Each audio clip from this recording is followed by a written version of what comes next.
What is going on, everyone, and welcome back to my channel. I hope you're all doing well. Now, in today's Entitled Parents video, I've just got one story for you, but trust me, it's an absolute classic. You're gonna love it. Pretty much, a Karen doesn't realize that much like every person earning money across the entire world, she has to pay taxes. When somebody tells her she has to do this, she just goes on an absolute mad rant, trashing everyone, throwing obscenities everywhere, and it all gets a little bit disgusting. Now, don't get me wrong, no one likes paying taxes at the best of times, but this Karen's reaction when she finds out how much she has to pay is just obscene. Let's get into the story.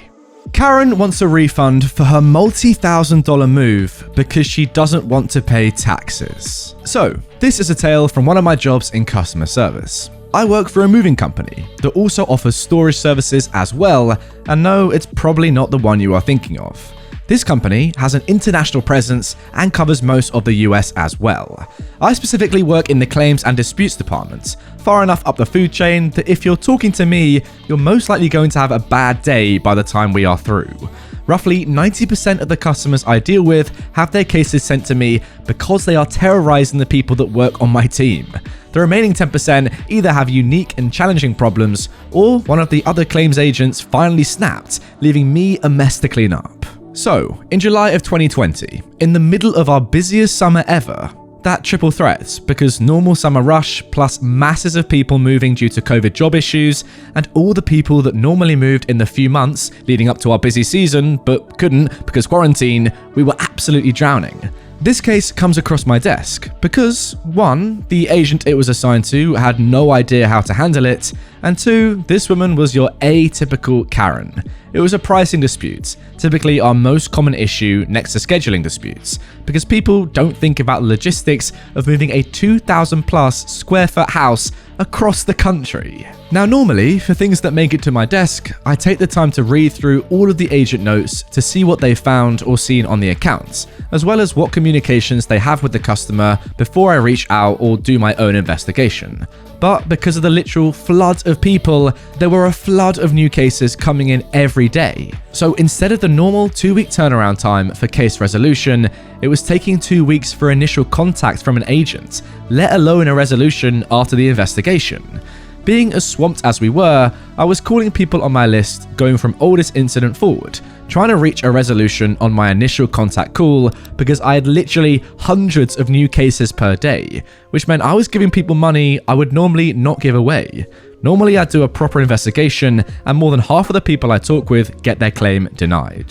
So, I call this Karen about her pricing dispute that got forwarded to me 2.5 weeks prior. I see on her account that she has been calling our regular customer service line daily, demanding to speak to the CEO or CFO of the company. Why they think that will actually get them is still a mystery to me.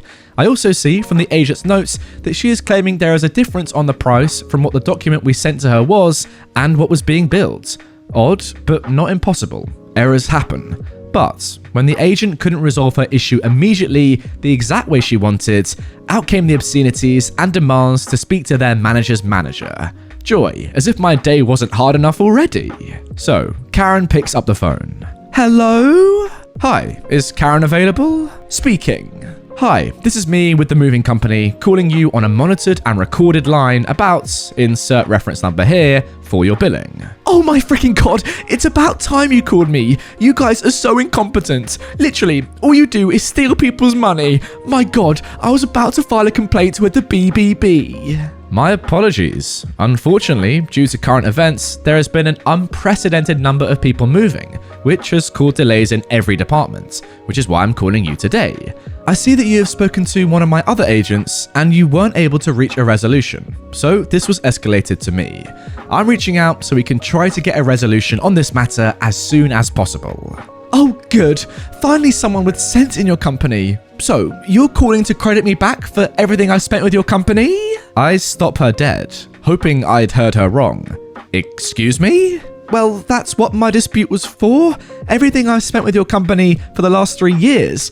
I was originally going to do it with my bank, but my banker explained that a claim that large would mean having to close out, then reopen my entire account, and it would be so much easier if I handled it through your company since you were the one billing me. I am floored by this, because this woman stored with us for almost 3 years before having all of her stuff shipped almost 4,000 miles away from her starting area. We're talking billing in the range of about $15,000. We are definitely not one of the cheap services in this field, and people usually pay the extra because of the reputation we have. No, I'm calling you about the specifics of your disputes. I see you didn't give them to the customer service agent when you spoke to them or the other claims agents. What part of this isn't correct? Because from what we can see, all of your billing matches up with the order documents we've been sending to your online accounts like you requested. You know when people talk about someone going from 0 to 60 at the drop of a pin? Yeah, she got on her high horse and did 0 to 120 in half that time. I legitimately had to take my headset off, holding it at arm's length, and I could still hear her screaming every obscenity in the book at me. One of the perks of working from home is that now I won't have to live down the ribbing my team would have given me if this had happened in the office. After several minutes of this, she seemed to finally run out of breath, or hot air, and I was finally able to get a word in edgewise. Mom, it's my job to find the discrepancy in the billing and the documents provided to you, and if there's a discrepancy in your favor, then credit you back for it. Now, which part of this are you showing a different amount charged versus what shows on your bill? This, though, starts her on another tirade, albeit a much shorter one where she throws a massive numbers at me, which is rather confusing to me as I'm not seeing any of those same numbers she is giving me on her account before it clicks. Is the difference you're seeing on the long distance move this dollar amount? That's what I've been saying. God, you people need to learn how to listen.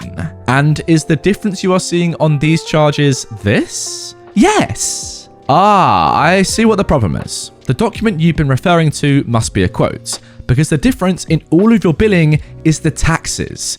You see, quotes don't include the taxes. If you look at the top of the quote, it says that in bolds. So credit me back the taxes? You never said how much they were or that you were taking them. I apologize, but I can't do that.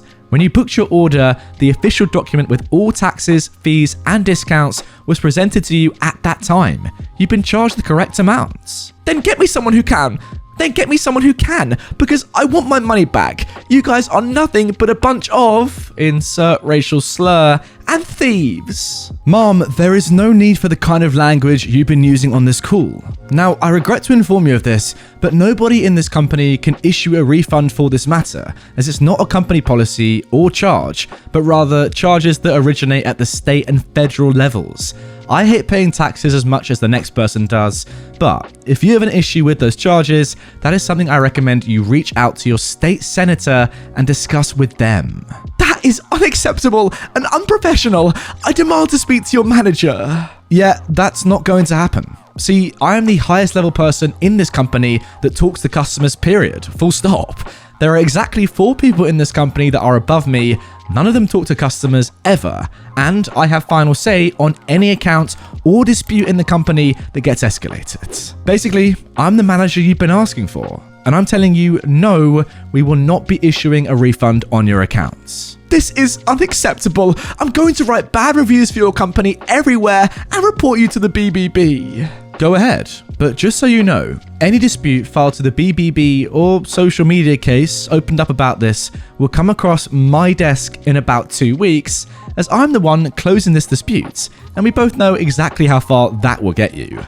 In addition, since all of our calls are being recorded, any bad mouthing you do on social media can and will be removed, as there is proof we've been more than accommodating with you in your frivolous demands. Fine, I'm just going to dispute everything with my bank then. They'll stand with me. They've been my bank for years. Best of luck with that, and have a nice day.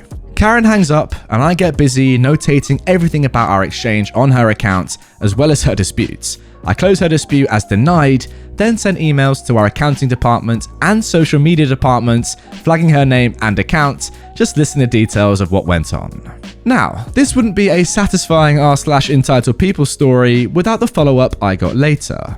After my lovely conversation with this Karen in July, in early September, I got an email from our accounting department with a note saying she had tried disputing it with her bank, and when they'd reached out to us about the matter, we provided them with all of the documentation for her billing, including the quote she had based everything off of that had the disclaimer about taxes in bold on top. Needless to say, she didn't win that, so all of her accounts had to be closed, then reopened, for what amounted to a slap in the face. But wait, it gets better. Later that month, I get an email from my social media team. She had tried filing a complaint with the BBB, which was dismissed when we sent them a transcript of her call with me. Then she tried bashing the company on social media, which was also very, very short-lived, as the social media team responded to her saying something along the lines that taxes weren't something to make numerous racial slurs about an individual for. They had sent me a screenshot of the responses other people were making on her post that were just tearing her a new one before she eventually deleted it. I haven't heard anything else about this Karen, but with her antics across multiple departments, she did get blacklisted by our company. So I'm happy in the thought that I will never have to deal with this particular woman ever again.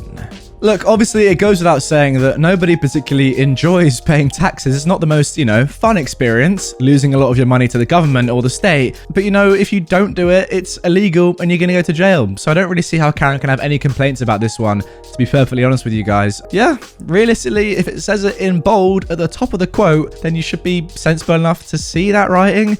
If you've got a contract, read everything that's in the contract before you sign it, especially the bit that's at bold in the top. Come on. It was right there in front of you and you still somehow missed it, Karen. I can't really help you anymore with that. It's your own goddamn fault. Look, I understand you probably weren't expecting to have to pay loads in taxes. You just missed it. It happened to the best of us. But then getting all racial and, just throwing obscenities at someone who's realistically just trying to help you out and give you the information as they see it, as it's correct, that's not the way forward. You never know, maybe they can give you a helping hand and suggest a way forward, but they're probably less likely to do that if you're calling them every name under the sun and just generally abusing them when they're just doing their job. So maybe, Karen, in future, think about it differently, go about it a different way. We all have unexpected things that we have to pay for in life, but that is not the best way to react to them, I'm not gonna lie. Anyway, guys, that is going to do it for this episode of r/EntitledParents, r/Entitled People. I don't know if this woman was a mum or not, but she definitely was a Karen. If you enjoyed it and you want more from me, then please check out my playlist of all my Entitled videos right there on screen. If you're new to the channel, subscribe up here and click the notification bell so you never miss out on any of my daily videos. And finally, if you're having a nice day, comment down below, I like Thursdays. Okay, bye.